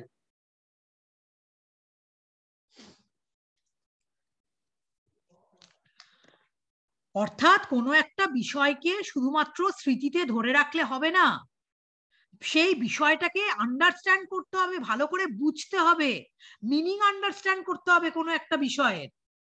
তাহলে প্রথম পোর্শনটা যেখানে রাখলো রিমেম্বারিং অর রিকলিং, সেকেন্ড পোর্শনটা এখানে কিন্তু রাখলো আন্ডারস্ট্যান্ডিং। ধরো তোমার সামনে একটা কম্প্রিহেনশন দেওয়া আছে, ঠিক আছে, তোমাকে বললো, এটার উপর থেকেও কিন্তু নেটে প্রশ্ন থাকতে পারে, কোন একটা কম্প্রিহেনশন দেওয়া আছে, তোমাকে ওই কম্প্রিহেনশনটা পড়ে তোমাকে পরীক্ষার সময় বললো একে 2-3 লাইনে সামারাইজ করো। আচ্ছা তোমরা আমাকে এর উত্তর করো যে তুমি ওই বিষয়টাকে সামারাইজ কখন করতে পারবে, আমাকে বলো, সেই বিষয়টাকে তুমি কখন সামারাইজ করতে পারবে? যখন এই বিষয়টার উপর আমার মানে খুব ভালোভাবে মানে বুঝতে পারবো, আন্ডারস্ট্যান্ডিং হবে। একদম একদম, দিস ইজ কল্ড আন্ডারস্ট্যান্ডিং। যে বিষয়টাকে যত তুমি রপ্ত করতে পারবে, দেখো নেটের এক্সামে সবটাই দেখো ব্লুমস ট্যাক্সোনমি বলো বা সবকিছুকে ফলো করে করা হয়। নেটের কোশ্চেন পেপারে একটা করে কম্প্রিহেনশন টপিক থাকে, ঠিক আছে। আমি বারবার করে বলি, একজন টিচার যখন হতে যাচ্ছ, নেটের পেপার 1-এর যতগুলো বিষয় রয়েছে, যে 10টা ইউনিট রয়েছে, হ্যাঁ, এই 10টা ইউনিটে কিন্তু তোমাকে বিশেষজ্ঞ হতে হবে। টিচিং অ্যাপটিটিউডেও যেমন হতে হবে, কমিউনিকেশনেও হতে হবে, আইসিটিতেও হতে হবে, সবকিছুতেই হতে হবে। কারণ এমন বিষয়গুলোই নেটের সিলেবাসে ইনক্লুড করা হয়েছে যে বিষয়গুলো তোমার ভবিষ্যতে দরকার, ঠিক আছে। টিচার হতে গেলে যেমন টিচিংটা খুব ভালো দরকার, হ্যাঁ, রিসার্চ তো জানা অবশ্যই দরকার। রিসার্চ না করলে তুমি কি করে ধরো টিচিং এর মধ্যে যাবে? কারণ রিসার্চ অ্যান্ড টিচিং এরা একে অপরের সাথে অ্যাসোসিয়েটেড, ঠিক আছে। তোমার নেট পরীক্ষা দিয়ে যখন তুমি কলেজের প্রফেসর হতে যাবে, তখন কিন্তু তোমার ধরো হায়ার এডুকেশন সেক্টরটা পুরোটা জানা প্রয়োজন। কারণ হায়ার এডুকেশনে কি বিষয়গুলো রয়েছে, যে আমাদের এডুকেশন সিস্টেম কিভাবে চলছে, কারা আমাদের কলেজ চালান, কারা আমাদের ইউনিভার্সিটি চালান, ঠিক আছে, কে আমাদের ভাইস চ্যান্সেলর হন, কে আমাদের চ্যান্সেলর হন, প্রত্যেকটা বিষয় আমাদের জানা প্রয়োজন। না হলে তুমি কি করে ধরো কলেজের প্রফেসর হবে, স্টুডেন্টদের কি শেখাবে, সেটাও যেমন জানা প্রয়োজন। তেমনি ভাবে তোমাদের কিন্তু দেখো পরিবেশ নীতিবিদ্যা, এনভায়রনমেন্টাল সায়েন্স, এটাও কিন্তু তোমাদের সিলেবাসে রয়েছে। এনভায়রনমেন্ট, মানুষ তো এনভায়রনমেন্ট ফ্রেন্ডলি, ধরো, ঠিক আছে, এনভায়রনমেন্ট সম্পর্কে যদি তুমি নাই জানতে পারো, তাহলে তুমি কি করে ধরো কি শেখাবে তুমি তোমার স্টুডেন্টদের? এতগুলো বিষয়, এই কারণে এটা 10টা ইউনিট ইনক্লুড করা হয়েছে, এবং খুব ভেবে চিন্তে 10টা ইউনিটকে রাখা হয়েছে। ধরো তার মধ্যে দেখো তোমাদের একটা ইউনিট হচ্ছে কম্প্রিহেনশন। তার মধ্যে একটা ইউনিট তোমাদের কম্প্রিহেনশন। কম্প্রিহেনশনে তোমাকে কি বেস করে, নলেজ কি বেস করতে জানতে চায় বলো তো তারা? তুমি আমাকে বলো যে এইটুকু টাইমের মধ্যে, মাত্র 1 ঘন্টার মধ্যে তোমাদের নেটের পরীক্ষা কমপ্লিট করতে হয়। এবার আমাকে বলো যে কেন এই ক্ষেত্রে ওই 10টা নাম্বারের কম্প্রিহেনশন কেন অ্যাড করেছে, বলো?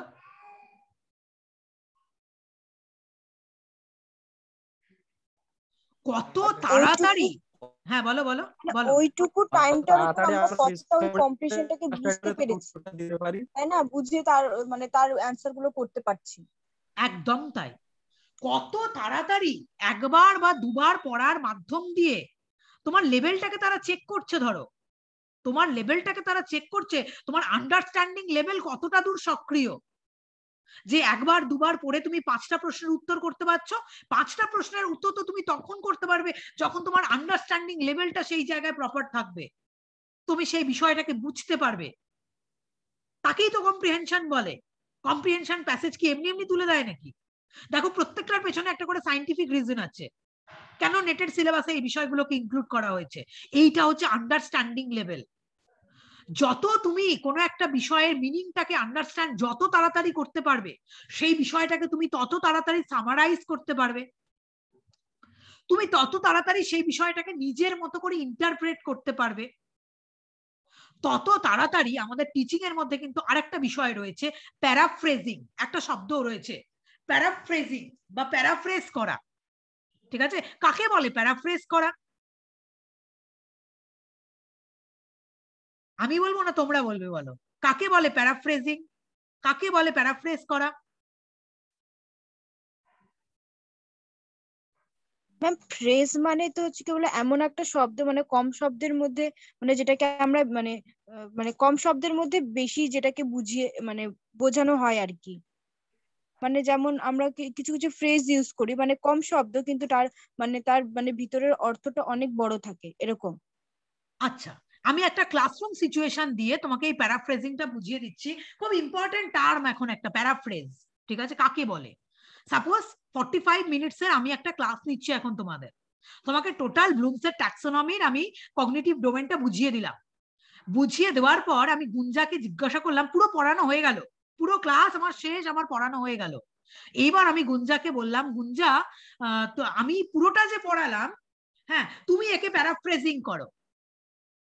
প্যারাফ্রেজিং মানে ওই যে 45 মিনিট ধরে আমি তোমাকে যে বিষয়টা বুঝিয়েছি সেটা তুমি এখন আমাকে 5 মিনিটে বোঝাও, যে আমি এতক্ষণ 45 মিনিটে তোমাকে কি বোঝালাম। এটা কিন্তু প্যারাফ্রেজিং। ঠিক আছে, এবার তুমি যদি আমার কথাগুলোকে আন্ডারস্ট্যান্ড না করো, আমার কথাগুলোকে যদি বুঝতে না পারো, তুমি কিন্তু কোনোদিনই প্যারাফ্রেজিং করতে পারবে না। প্যারাফ্রেজিং করতে হলে কিন্তু তোমাকে বিষয়গুলোকে বুঝতে হবে যে টিচার কি বলছেন। কম্প্রিহেনশনের উত্তর করতে গেলে তোমাকে কম্প্রিহেনশন মুখস্থ করলেও হবে না, কিচ্ছু করলে হবে না, তোমাকে ওই কম্প্রিহেনশনটা একবার বা দুবারে পড়ে কিন্তু বুঝে নিতে হবে যে এর মধ্যে দিয়ে কি বলতে চেয়েছে। যে যত বেশি ভালো করে তার মিনিংটাকে বোধগম্য করতে পারবে, তত তাড়াতাড়ি সে সেটাকে নিজের মতো করে ইন্টারপ্রেট করতে পারবে, সামারাইজ করতে পারবে, প্যারাফ্রেজ করতে পারবে, কোনো একটা বিষয়কে এক্সট্রাক্ট করে নিয়ে আসতে পারবে। এক্সট্রাক্ট করা মানে কি? এক্সট্রাক্ট করা মানে হচ্ছে একটা বিষয় এত বড় লেখা আছে, হ্যাঁ এর সারমর্মটা কি, এই সারমর্মটাকে খুঁজে বের করে নিয়ে আসা। This is called understanding, this is called comprehension, সবকিছু তুমি বলতে পারো। তাহলে 1 নাম্বার পয়েন্টটা যেটা তোমাদের রিমেম্বারিং অর রিকলিং, সেকেন্ড পয়েন্টটা কিন্তু সেখানে কম্প্রিহেনশন বা আন্ডারস্ট্যান্ডিং। বলো দুটো পয়েন্ট, কোনো জায়গায় কিছু যদি বুঝতে অসুবিধা থাকে অবশ্যই কিন্তু বলবে।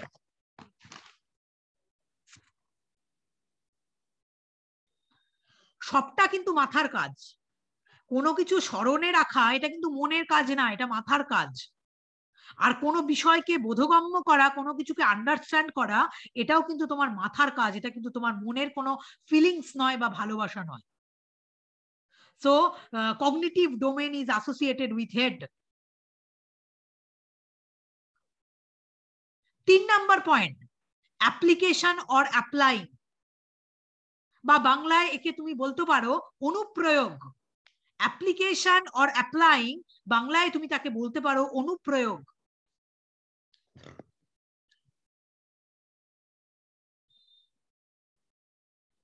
কাকে বলে? Application or apply. লেখো, আমি বলে দিচ্ছি এক লাইনে। Application refers to the application refers to the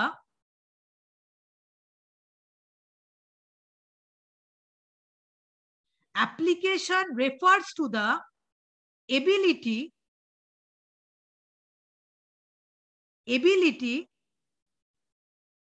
to use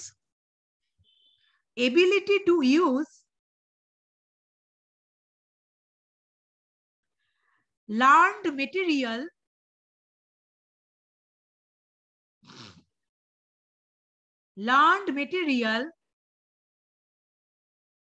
ইউজের পর কি বললেন?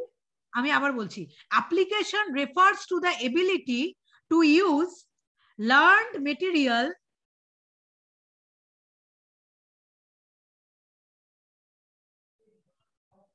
in new and concrete situations.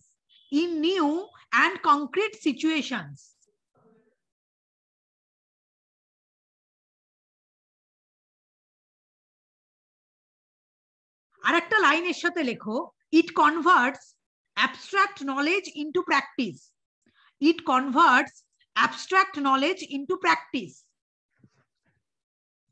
কোনো বিষয়কে শুধু স্মরণ করলে হবে না, স্মৃতিতে রাখলে, মনে রাখলে হবে না, বা সেটা শুধুমাত্র বুঝলে হবে না। অ্যাপ্লাই যতক্ষণ না ওই যে প্র্যাগম্যাটিজমে অনুযায়ী, যতক্ষণ না কোনো কিছু প্রয়োগ হচ্ছে, যতক্ষণ না কোনো কিছুর অ্যাপ্লাই হচ্ছে, হ্যাঁ, সেই শিক্ষার কিন্তু কোনো দাম নেই। শিক্ষার তখনই দাম আছে যখন তুমি সেটাকে অ্যাপ্লাই করছো সমাজের উপরে। ম্যাডাম, তোমার কোনো অ্যাপ্লিকেশন নেই। হ্যাঁ পৌলমী বলো। ম্যাডাম বলছি তাহলে সাইকোমোটর ডোমেনটার কথা এরা বলছে কেন? এখানেই তো অ্যাপ্লিকেশন চলে আসে। ওখানে আলাদা পার্ট আছে। আচ্ছা, ওটাকে আলাদা পার্টে ভাবো, ওটা আলাদাই আছে সাইকোমোটর ডোমেন, ওর আলাদাই কার্যক্ষমতা রয়েছে। আমি সেটা পরের ক্লাসে আলোচনা করব Poulami. Ma'am, it converts abstract knowledge into practice.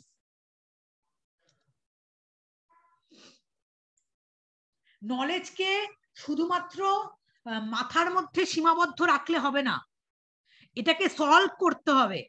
ঠিক আছে, কোনো একটা তুমি একটা কোনো জ্ঞান তোমার মাথার মধ্যে রয়ে গেছে, ঠিক আছে, কোনো একটা জ্ঞান তোমার মাথার মধ্যে রয়েছে, কিন্তু কোনো একটা সিচুয়েশন তোমার সামনে এলো, যে সিচুয়েশনে তোমাকে জ্ঞানটা প্রয়োগ করতে হবে, করলে না, তাহলে সেই জ্ঞানের কি মানে? আমাদের বাবা মারা বলতেন না এরকম, যে যে জ্ঞান তুমি প্রয়োগই করলে না সেই জ্ঞানের কি মানে? তাহলে জ্ঞানটাকে প্রয়োগ করতে হবে। It converts abstract knowledge into practice. ঠিক আছে, কোন একটা অ্যাবস্ট্রাক্ট নলেজ, সেই নলেজটা তোমাকে প্র্যাকটিসে আনতে হবে, নিউ সিচুয়েশনসে তাকে অ্যাপ্লাই করতে হবে। যত তুমি কোনো বিষয়কে অ্যাপ্লাই করবে, ঠিক আছে, তখন নেট পড়ানো যখন আমি শুরু করেছিলাম, প্রথম দিনের পড়ানো আজকের পড়ানোর মধ্যে পার্থক্য হয়ে যায় কেন? প্র্যাকটিস, চর্চা, অ্যাপ্লিকেশন। কোনো একটা তুমি লক্ষ্য করে দেখবে, একটা সিম্পল উদাহরণ দিলে তোমাদের এই বিষয়টা ক্লিয়ার হবে কিরকম আমি তোমাকে বলছি।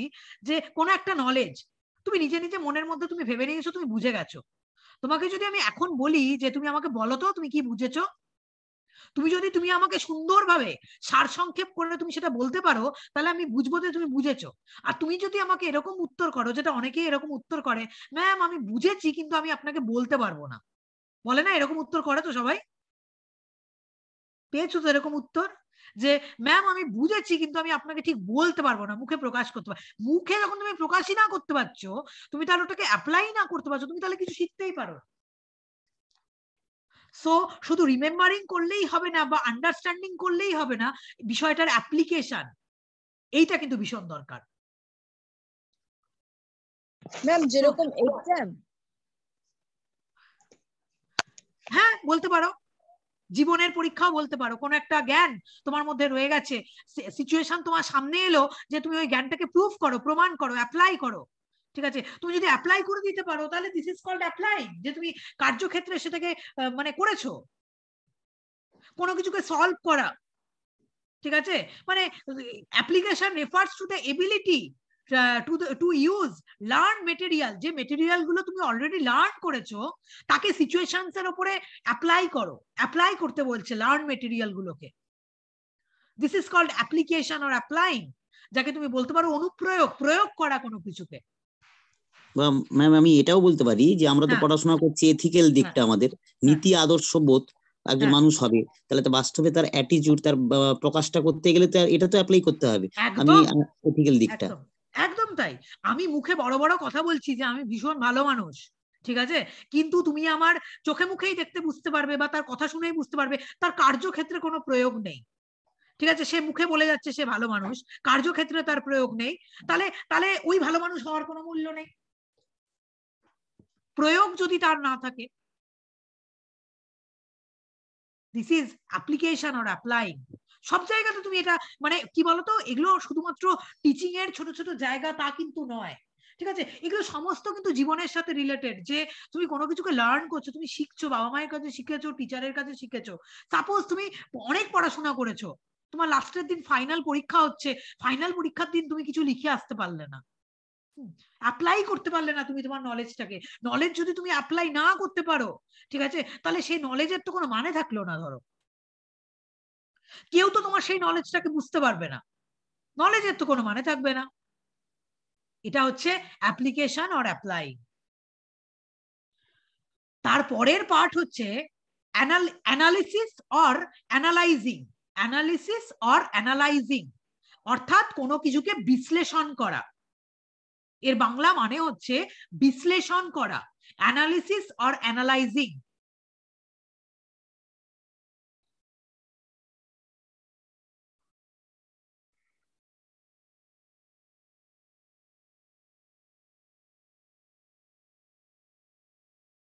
লেখো, একটা লাইন লেখাচ্ছি সেটা লিখে নাও।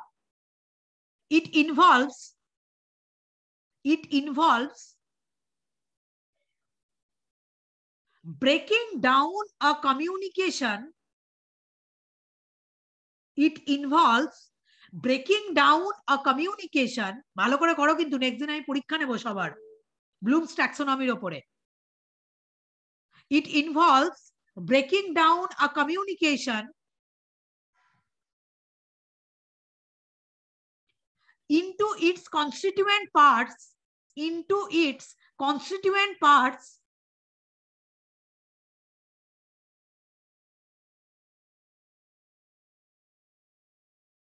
in such a manner that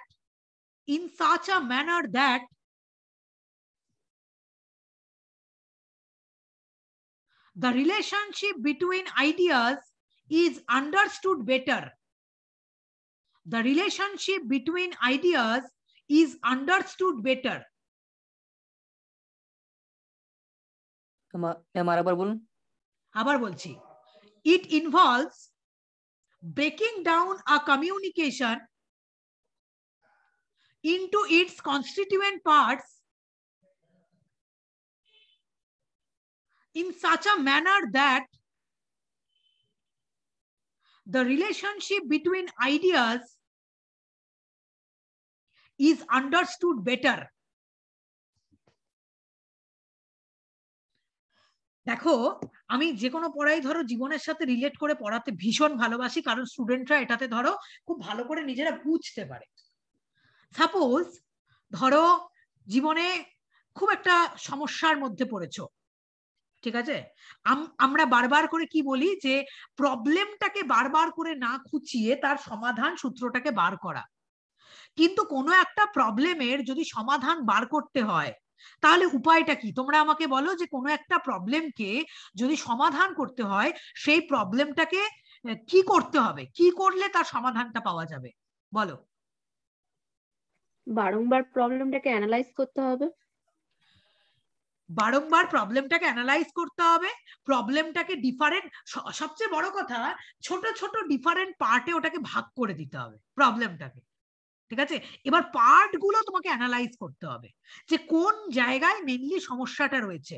যত তাড়াতাড়ি তুমি সমস্যার কারণটা অনুসন্ধান করতে পারবে তত তাড়াতাড়ি কিন্তু তোমার সমস্যার সমাধান হয়ে যাবে যে কোনো জায়গায়। কিন্তু সমস্যাকে আইডেন্টিফাই করতে পারা, this is also an art, এটাও কিন্তু একটা আর্ট, ঠিক আছে। প্রবলেমটাকে আইডেন্টিফাই করছো, আর অনেক বড় প্রবলেম ধরো, সাপোজ ধরো অনেক বড় প্রবলেম, কিন্তু এই বড় প্রবলেমটাকে মানে অনেকটা পরিমাণ তো তুমি একসাথে ভাবতে পারবে না। তাহলে এই বড় প্রবলেমটাকে যখন তুমি ছোট ছোট পার্টে ভাগ করে দেবে এবং পার্টগুলোকে যখন তুমি অ্যানালাইজ করবে, অ্যানালাইজিং পাওয়ার যেখানে তোমার থাকবে, ঠিক আছে, ধরো তুমি কোনো একটা ঘটনাকে বিশ্লেষণ করছো, কোন একটা ফ্যাক্ট, ঠিক আছে, সেটাকে তুমি বিশ্লেষণ করছো, ফ্যাক্টকে তুমি বুঝতে বসেছো, ধরো ফ্যাক্টটাকে তুমি বিশ্লেষণ করছো, ঠিক আছে, বিশ্লেষণ করতে করতে ওই ফ্যাক্ট বা ঘটনাটাকে তুমি ছোট ছোট ছোট ছোট ডিফারেন্ট পার্টে ভাগ করে নিলে। এবার তুমি ভার্টে ভাগ করতে গিয়ে দেখলে যে এর মধ্যে কোনোটা ফ্যাক্ট, আবার কোনোটা ওপিনিয়ন রয়েছে, কোনোটা প্রেজুডিস রয়েছে, এগুলো ডিফারেন্ট পার্টে ছোট ছোট ভাগ হয়ে গেছে ধরো, ঠিক আছে। তাহলে যত তাড়াতাড়ি তুমি প্রবলেমটাকে ধরবে তত তাড়াতাড়ি কিন্তু তুমি প্রবলেমটাকে ওভারকাম করবে।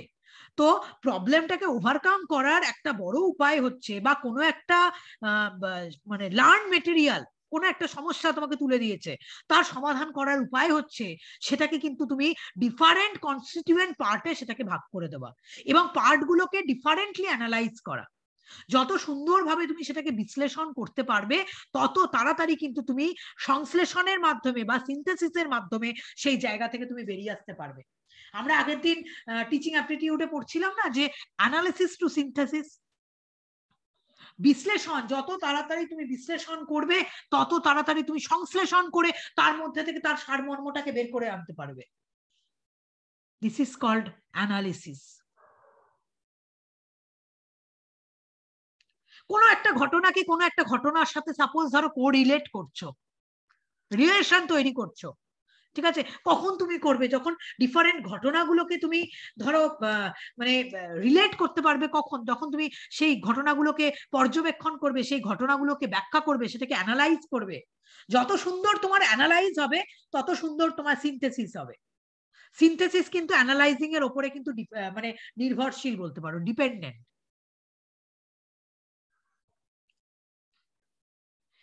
এর পরের পার্টটাই ব্লুমসের ট্যাক্সোনমির সাথে এর ট্যাক্সোনমির কিন্তু পার্থক্য হয়ে গেল। সেটা হচ্ছে এরপরে কিন্তু চলে এলো, এরপরে কিন্তু নতুন ট্যাক্সোনমিতে 2001-এ, ঠিক আছে, অ্যান্ডারসনের যে ট্যাক্সোনমিতে, এইটা কিন্তু ধরো ইভালুয়েশন চলে এলো এর পরের পার্টে। কিন্তু ব্লুমের পার্টে কিন্তু এটা ছিল সিনথেসিস। কিন্তু নতুন নতুন ট্যাক্সোনমিতে এটা কিন্তু হয়ে গেল ইভালুয়েশন অর ইভালুয়েটিং। আগে এটাকে নাউন ফর্মে ব্যবহার করেছিলেন ব্লুম, কিন্তু অ্যান্ডারসন সেটাকে কিন্তু ভার্ব ফর্মে ব্যবহার করেছেন।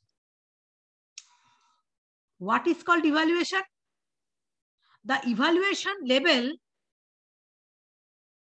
ম্যাডাম তাহলে এটা পয়েন্টটা কিভাবে করব? একজন তো এটাকে সিনথেসিস বলছেন, একজন ইভালুয়েশন না না, বলছেন। একজন একে সিনথেসিস বলছেন না, আমি 2001-এর পার্টটা ধরেই বোঝাচ্ছি।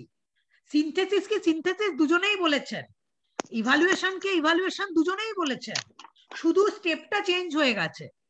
আমি তোমাকে পুরনো স্টেপ ধরে পড়াচ্ছি না পৌলমী, আমি তোমাকে নতুন যেটা তোমার বলেছেন অ্যান্ডারসন পরবর্তীকালে 2001-এ বলেছেন, সেই স্টেপটা আমি তোমাকে বলছি। ও আচ্ছা, মানে সিনথেসিসের মিনিংটা সিনথেসিস দুজনের কাছে এক? একদম, মিনিং সবার কাছে, দুজনের কাছেই এক। আচ্ছা আচ্ছা, মানে স্টেপটাকে আগে পরে করেছে। একদম তাই। আচ্ছা আচ্ছা আচ্ছা, হ্যাঁ হ্যাঁ। অ্যান্ডারসন এটাকে আগে করে নিয়েছেন, বলেছেন ইভালুয়েশন তারপরে সিনথেসিস। আর ব্লুম বলেছিলেন না, আগে সিনথেসিস তারপরে evaluation, but meaning same, meaning কিন্তু সেম। তাহলে হোয়াট ইজ কল্ড ইভালুয়েশন লিখে নাও। The evaluation level is where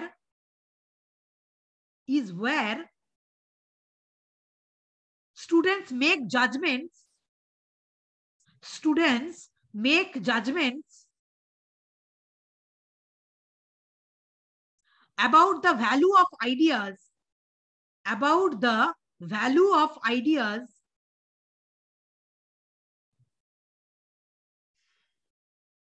comma, materials and more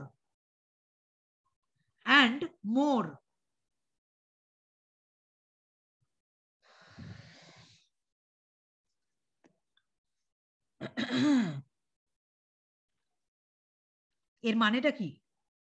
এর মানেটা হচ্ছে কোনো একটা বিষয়কে স্মরণে রেখে তাকে ভালো করে বিষয়টাকে আন্ডারস্ট্যান্ড করে তাকে অ্যাপ্লাই করে প্রবলেমটাকে অ্যানালাইজ করার পর, হ্যাঁ, কোনো একটা বিষয় সম্পর্কে তুমি যখন তোমার নিজের জাজমেন্ট ক্রিয়েট করতে পারো, ঠিক আছে, তুমি সেই বিষয়ে নিজের বক্তব্য রাখতে পারো, this is called evaluation or evaluating. Evaluation করা, কোনো একটা বিষয়কে তুমি ক্রিটিসাইজ করছো, কখন তুমি সেই বিষয়টাকে ক্রিটিসাইজ করতে পারো? যখন সেই বিষয়টাকে তুমি পূর্ণাঙ্গভাবে খুব ভালো করে জানো, ঠিক আছে, তখন কিন্তু সেই বিষয়টাকে তুমি ক্রিটিসাইজ করতে পারো।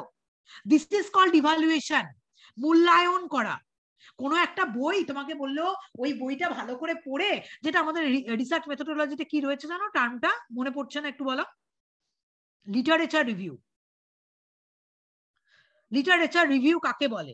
কোনো একটা বিষয়কে ভালো করে পড়ে তাকে ইভালুয়েট করা, তার প্রতি জাজমেন্ট তৈরি করা। যে কিন্তু জাজমেন্ট তৈরি করতে হলে কিন্তু সেই বিষয়টাকে খুব ভালো করে জানা প্রয়োজন, তাহলেই কিন্তু সেই বিষয়ের উপরে তুমি জাজমেন্ট ক্রিয়েট করতে পারবে, তাকে ক্রিটিসাইজ করতে পারবে। ক্রিটিসাইজ তখন তুমি করতে পারবে তখন যখন তুমি সেই বিষয়টার উপরে দক্ষ হয়ে যাবে।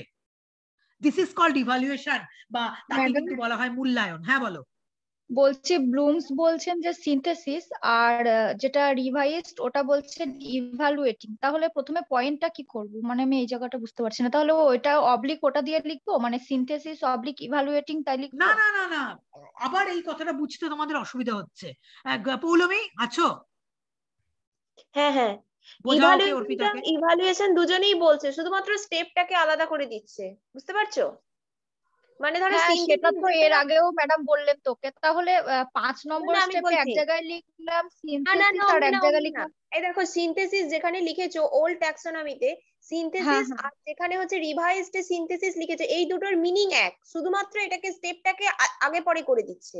আমি একজন যখন বলছে পড়াচ্ছি, আগে আমি যখন synthesis পড়াচ্ছি, হয়, হ্যাঁ, একজন বলছে আগে ইভালুয়েশন হয়, এরকম বলছে, মানে আচ্ছা, মিনিংটা এক। মিনিংটা সবার কাছে এক। সব এক। আমারও বুঝতে ভুল হয়েছিল। হ্যাঁ, মিনিংটা সবার কাছে এক। আমি যখন এখন স্টেপ গুলো 5-6 করে বলছি, তখন সেটা অ্যান্ডারসনের 2001 এর যে ট্যাক্সোনমি, সেটার বেসিসে আমি বললাম যে 5 নাম্বার স্টেপটা তোমার ইভালুয়েশন। এবার যদি এটা বলতো তোমাকে তাহলে ব্লুমস এর ট্যাক্সোনমি অনুযায়ী বলো, তখন তুমি 5 নাম্বার পার্টটা সিনথেসিস বলতে, কিন্তু মিনিং সেম। ঠিক আছে, মানে ইভালুয়েশন ইভালুয়েশন দুজনের কাছে, সিনথেসিস সিনথেসিস দুজনের কাছে, কিন্তু একটা স্টেপকে ওরা আগে পরে করেছে। বুঝতে পারলে অর্পিতা আমি কি বললাম? হ্যাঁ ম্যাডাম, বুঝতে পেরেছি। ঠিক আছে, আমি যখন এখন পড়াচ্ছি, এই পড়ানোটা আমার হচ্ছে কিন্তু এখন অ্যান্ডারসনের যে ট্যাক্সোনমি পরবর্তীকালে তিনি রেকটিফাই করেছেন, সেটাকে ধরে আমি 5 নাম্বারটাকে বললাম ইভালুয়েশন। আর ইভালুয়েশন মানে মেকিং জাজমেন্টস, জাজমেন্ট তৈরি করা। ম্যাডাম, যখন ধরুন আমাদের কোনো ধরুন এটা সিকোয়েন্সে পড়লো, ও তখন কি উল্লেখ করে দেওয়া থাকবে যেটা ব্লুমস একদম ট্যাক্সোনমি? একদম একদম উল্লেখ করাই থাকবে। এই জন্য তো আমি বারবার করে এই জায়গাটা পয়েন্ট আউট করলাম যে এখানে কিন্তু ওরকম ভাবে থাকবে, তোমাকে কিন্তু বুঝে নিতে হবে। আর এটা কিন্তু পরপরই তোমাকে মুখস্থ করতে হবে। ঠিক আছে, এটা পরপরই তোমাকে মুখস্থ করতে হবে। বা এরকমও দিতে পারে যে ব্লুমস ট্যাক্সোনমিতে যাকে নলেজ বলা হয়, ঠিক আছে, অ্যান্ডারসনের ট্যাক্সোনমিতে তাকে কি বলা হচ্ছে? তাকে কিন্তু বলা হচ্ছে রিমেম্বারিং অর রিকলিং। মিনিং কিন্তু সেম।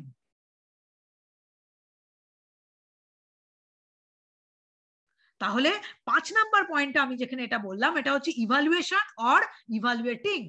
ইভালুয়েশন কখন করতে পারো? যখন কোনো একটা বিষয়কে খুব সুন্দর করে তুমি বুঝতে পারো, জানতে পারো, তারপরে তার সম্পর্কে কিন্তু তুমি জাজমেন্টস ক্রিয়েট করতে পারো, তাকে ক্রিটিসাইজ করতে পারো। সুতরাং যে কোনো কাউকে আমরা বলি না দৈনন্দিন জীবনে যে যে কোনো কাউকে কিন্তু ক্রিটিসাইজ করা যায় না, সমালোচনা করা যায় না। তুমি খুব খারাপ, তুমি খুব ভালো, এই সমালোচনা তুমি আমাকেও নিয়েও করতে পারো, যে ম্যাম আপনি একদম বাজে পড়ান, ঠিক আছে, এটাও সমালোচনা হতে পারে। বা আপনি ম্যাম খুব ভালো পড়ান, যাই সমালোচনা তুমি করো না কেন, ঠিক আছে, সেই সমালোচনা বা ক্রিটিসাইজ করার জন্য কিন্তু যার ক্রিটিসাইজ করছো, ঠিক আছে, তোমাকে তার সমান হতে হবে, তোমাকে তার যোগ্য হতে হবে, তবেই তুমি তাকে ক্রিটিসাইজ করতে পারবে। নচেত কিন্তু ক্রিটিসাইজ করার অধিকার তোমার নেই। হলো? তারপরের পয়েন্ট যেটা 6 নাম্বার পয়েন্ট, লাস্ট পয়েন্ট, সেটা হচ্ছে synthesis or creating. Very very important point, synthesis or creating.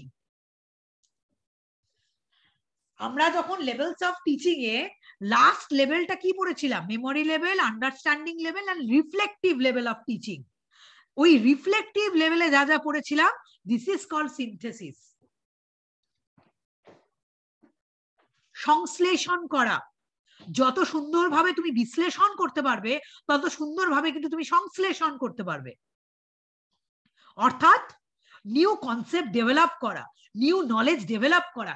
এখন অবধি তুমি যা যা পড়েছো তাই তুমি গড়গড় গড়গড় করে পড়ে যাচ্ছ, ঠিক, তুমি পড়তেই পারো, ঠিক আছে, কিন্তু তোমার মধ্যে থেকে তুমি নতুন কি ইনপুট দিচ্ছ, যেটা রিসার্চ মেথোডোলজির একটা খুব সুন্দর একটা বৈশিষ্ট্য, যে তুমি তোমার দিক থেকে কি ইনপুটটা দিচ্ছ, তুমি নতুন কি নলেজকে ইনপুট করছো তার মধ্যে। তোমার পিএইচডি থিসিসে লোক এতদিন ধরে যা যা বলে গেছে তুমি তো তাই বললে, কিন্তু তুমি নতুন ইনপুটটা কি দিলে। This is called synthesis or creating your own ideas. সবার কথা শুধু বলে দিলে হবে না, নতুন নিজের মধ্যে থেকে কিছু একটা বলতে হবে। This is synthesis or creating. এবার এটাকে যদি এক লাইনে বলতে হয়, it is basically about synthesis or creating কে তুমি বলতে পারো, it is basically about combining the constituent parts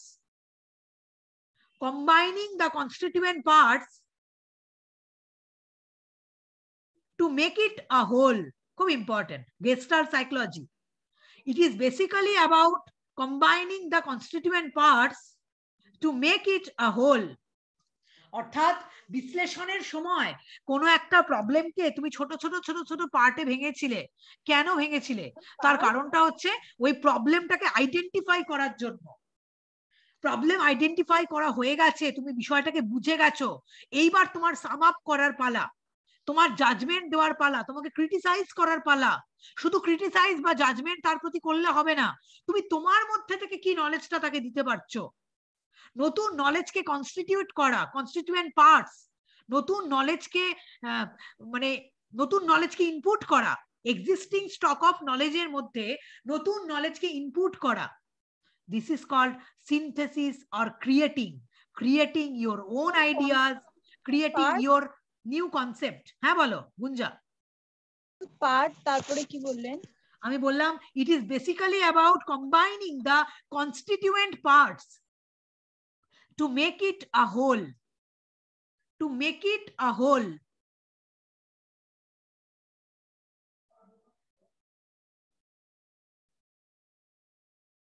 This is synthesis, সংশ্লেষণ, reflective level, reflection. তুমি কি রিফ্লেকশন করলে তোমার থেকে? তুমি এত তো পড়লে বইটা, তুমি তোমার থেকে কি বুঝলে? This is called reflection. Synthesis, কাউকে জাজমেন্ট করে দিলে তার প্রতি, তাকে ক্রিটিসাইজ করলে, ঠিক আছে তুমি তাকে ক্রিটিসাইজ করলে, ক্রিটিসাইজ বা সমালোচনা তো করাই যায়, সমালোচনা করার পর তুমি তোমার দিক থেকে নতুন কি ইনপুটটা দিলে। This is synthesis or creating. This is all about blooms cognitive domain, যেটাকে ব্লুম যে 6টা স্টেপে ভাগ করেছেন, যে 6টা লেভেলে ভাগ করেছেন, সেটা পরবর্তীকালে অ্যান্ডারসন শুধু 5 নাম্বার আর 6 নাম্বার লেভেলটা পরিবর্তন করে দিয়েছেন। 5 নাম্বার আর 6 নাম্বার লেভেল পরিবর্তিত হয়েছে।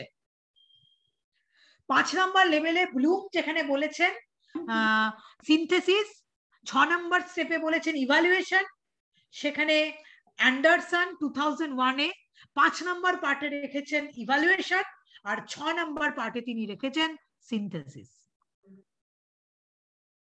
বলো আজকের পড়াতে কতটা বুঝতে পারলে ব্লুমস ট্যাক্সোনমি, তার কগনিটিভ ডোমেন? আমার দুটো ডোমেন বাকি থাকলো, সাইকোমোটর ডোমেন আর অ্যাফেক্টিভ ডোমেন, আমি পড়াবো, কিন্তু একদিনে পুরোটা মাথায় নিলে না ব্লুমস ট্যাক্সোনমি বুঝতে পারবে না। কিন্তু যতটাও তোমার হয়তো সহজ মনে হলো, বিদিশা একটু আগে বললো যে ম্যাম মুখস্থ হয়ে গেছে, আমি চেষ্টা করলাম সেইভাবে তোমাকে পড়িয়ে দেওয়ার জন্য, কিন্তু ব্লুমস ট্যাক্সোনমি তুমি যদি বই থেকে খালি পড়তে যাও কোনো টিচারের কাছে না বুঝে, তাহলে কিন্তু তোমার কাছে একটু জটিল লাগলেও লাগতে পারে। সবার কাছে হয়তো লাগবে না, কিছু জনের কাছে জটিল লাগলেও লাগতে পারে। বলো আজকের পড়া তোমরা কিরকম বুঝলে? হ্যাঁ ম্যাডাম বুঝতে পেরেছি। ম্যাডাম আমার একটা প্রশ্ন আছে, সেটা হচ্ছে যে এই যে পার্টটাকে অ্যানালিসিস করা হলো সেটাকেই কি সংশ্লেষণ করা হচ্ছে? দেখো কোন একটা প্রবলেমকে আমি খুব সুন্দর করে বোঝাই, কোন একটা প্রবলেমকে তুমি ডিফারেন্ট পার্টে ভাগ করেছো। প্রবলেমকে ডিফারেন্ট পার্টে ভাগ করবে কেন? সেই প্রবলেমটাকে অ্যানালাইজ করার জন্য। ঠিক আছে, তোমার প্রবলেমটা অ্যানালাইজ হয়ে গেল, প্রবলেমটা অ্যানালাইজ করার পর তুমি তো অ্যানালাইজ করলে, হ্যাঁ অ্যানালাইজ করলে, বিষয়টাকে বুঝলে, আন্ডারস্ট্যান্ড করলে, তাকে ইভালুয়েট করলে, ঠিক আছে, কিন্তু প্রবলেমটাকে শুধু বুঝলে হবে না, তোমাকে সমাধান দিতে হবে তো পৌলমী। বুঝতে পারলে আমি কি বলছি? তুমি খুঁচিয়ে খুঁচিয়ে প্রবলেম বার করে যাচ্ছ, প্রবলেমের সমাধান কি? তোমার সমাধানটা কি? লোকের সমাধান না, তোমার সমাধানটা কি? এই যে প্রবলেমকে তুমি এত পার্টে ভাগ করলে, তুমি প্রবলেমের সমাধানটা কি করতে পারলে? আর সমাধান তো তোমার একটা পার্টের সমাধান হবে না, অ্যাজ আ হোল তোমাকে কিন্তু প্রবলেমের সমাধান করতে হবে। অ্যাজ আ হোল তোমাকে প্রবলেমের সমাধান করতে হবে। সো এই যে প্রবলেমের সমাধান করা, তোমার নিজের দিক থেকে সমাধান করে দেওয়া, দিস ইজ কিন্তু তোমার সিনথেসিস বা সংশ্লেষণ। বোঝাতে পারলাম পৌলমী? হ্যাঁ ম্যাডাম। প্রবলেমটাকে ডিফারেন্ট পার্টে ভাগ করলে কিন্তু পার্ট অনুযায়ী তুমি তো সংশ্লেষণ করবে না, বা পার্ট অনুযায়ী তোমার কিন্তু পুরো সমস্যাটার তোমাকে সমাধান করতে হবে। পার্টকে তো সমাধান করলে হবে না, পুরো সমস্যার সমাধান করতে হবে। দিস ইজ হচ্ছে তোমার last synthesis or creating your new concept, new idea, এগুলো সবটাই। বলো, কগনিটিভ ডোমেন, ব্লুমস ট্যাক্সোনমিতে কগনিটিভ ডোমেন কোথায় বুঝতে অসুবিধা আছে? আমি যেটুকু জায়গা বলেছি একটু বলো প্লিজ, একটু বলো। ক্লাসটা আমি পুরো ক্লাসটার রেকর্ডিং আমি ইউটিউবে দিয়ে দেবো, আমি এই জন্য ক্লাসটা আজকে জুমে নিলাম। বলো, ক্লিয়ার হয়ে গেছে পুরো কনসেপ্ট? কারোর কোনো জায়গায় যদি কোনো স্টেপ মনে হয় যে বুঝতে অসুবিধা আছে, তাহলে কিন্তু আমাকে বলতে পারো, কোনো অসুবিধা হবে না। হ্যাঁ বলো। বলছি কিনা, ওই প্রথমে ট্যাক্সোনমি শব্দটা এসেছে গ্রিক শব্দ থেকে, দিয়ে ওই টার্ম দুটো টু গ্রিক ওয়ার্ড, মানে দুটো। হ্যাঁ আমি বলে দিচ্ছি। ট্যাক্সিস, TAXIS, হ্যাঁ TAXIS, ট্যাক্সিস হচ্ছে, ট্যাক্সিস মিন্স হচ্ছে অর্ডার অ্যান্ড অ্যারেঞ্জমেন্টস। আর ল মিন্স হচ্ছে নমোস, NOMOS, নমোস মিন্স হচ্ছে ল অর সায়েন্স। ম্যাডাম ওটা অর্ডার এন্ড ম্যানেজমেন্ট না arrangement? Arrangement, order and arrangement, আর এখানে ল অর সায়েন্স। দেখো প্রত্যেকটা পড়াশুনো যদি আমাদের এই তিনটে ডোমেইনকে ফলো করে হয়, ব্লুমস বলছেন যে সেই পড়াশোনা হয় হচ্ছে আদর্শ পড়াশোনা। তাই নয় কি? তোমরা তো নেটের ক্লাস করতে গিয়ে দেখছো, তাই না? একটা চ্যাপ্টারকে তুমি যদি ভালোবেসে, মাথা দিয়ে, হ্যাঁ মন দিয়ে, সবকিছু দিয়ে পড়ো, এবং তাকে যদি তুমি অ্যাপ্লাই করো, সেই সাবজেক্টের যা নলেজ হবে, সেই নলেজ কিন্তু তুমি কোনোদিনই ভুলবে না। এটা ভুল না ঠিক? এটা বলো, ব্লুমস এই কথাটা কি ভুল বলেছেন না ঠিক বলেছেন? বলো, কি বলো, বলো বলো বলো, তোমাদের কি মনে হচ্ছে? ব্লুমস এই কথাটা ঠিক বলেছেন না ভুল? পায়েল বলো। ঠিকই বলেছেন ম্যাম, না বুঝলে তো কি করে হবে, আর মাথায় ঢুকে সেটা কিন্তু ভুলতে চাইলেও বোঝা সম্ভব নয়। একদম তাই, তুমি ভুলতে চাইলেও তাকে ভোলা সম্ভব নয়। ঠিক আছে, আমরা ডেকার্টের যা ক্লাস করেছি, ধরো এর আগে আমাদের ডেকার্টের ক্লাস হয়েছে, ডেকার্টের ক্লাসে আমরা যা পড়েছি সেটা মাথা দিয়ে, মন দিয়ে, সব দিয়ে পড়েছি। এবার এটার কিন্তু অ্যাপ্লিকেশন হওয়ার পালা, এবার এটা কিন্তু এক্সাম দেওয়ার পালা। তখন আমি বুঝতে পারবো তোমার সেন্সরি অর্গান কি করে কাজ করছে। তোমার দুটোর কাজ অলরেডি হয়ে গেছে কগনিটিভ ডোমেনের। একটা হচ্ছে তোমার হেডের কাজ হয়ে গেছে, তোমার হ্যান্ডের কাজ হয়ে গেছে। এইবার তোমার বাকি আছে সাইকোমোটর ডোমেনের কাজ, এটা আমাদের স্যাটারডেতে হবে। হ্যাঁ ম্যাম। ঠিক আছে, সো দাঁড়াও, আমি আজকের মতো ক্লাস রেকর্ডিংটা বন্ধ করছি। আমি রেকর্ডিং বন্ধ করে তোমাদের সাথে কথা বলছি, দাঁড়াও।